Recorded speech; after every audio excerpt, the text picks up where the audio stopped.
کہ اسی شعبان میں 14 اور 15 شعبان کی درمیانی رات، جس کو ہمارے ہاں عام طور سے شب برات کہا جاتا ہے، اس کے بھی کچھ احکام ہیں۔ یہ ایک ایسی رات ہے جس کی فضیلت متعدد روایات سے ثابت، اور اس رات میں عبادت کو موجب اجر و ثواب قرار دیا گیا ہے عام راتوں سے زیادہ۔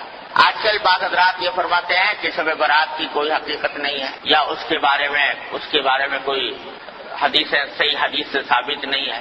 یہ بات درست نہیں۔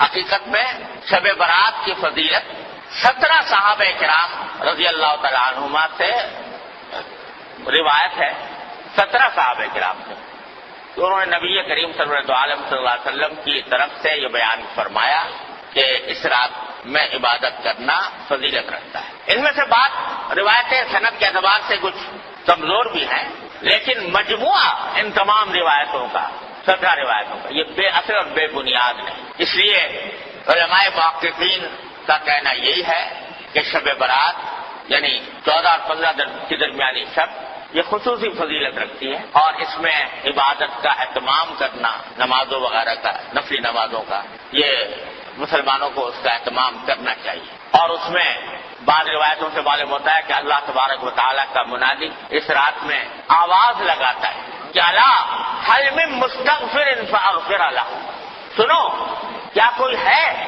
جو اپنے گناہوں کی مغفرت مانگنے والا ہو اور میں اس کی مغفرت کروں۔ هل من مبتلا فاعافیہ، ہے کوئی مبتلا مصیبت، مشکلوں میں مبتلا، جس کی مصیبت کو میں عافیت سے تبدیل کروں۔ یہ ساری رات اللہ تبارک و تعالیٰ کی طرف سے اعلان ہوتا رہتا ہے۔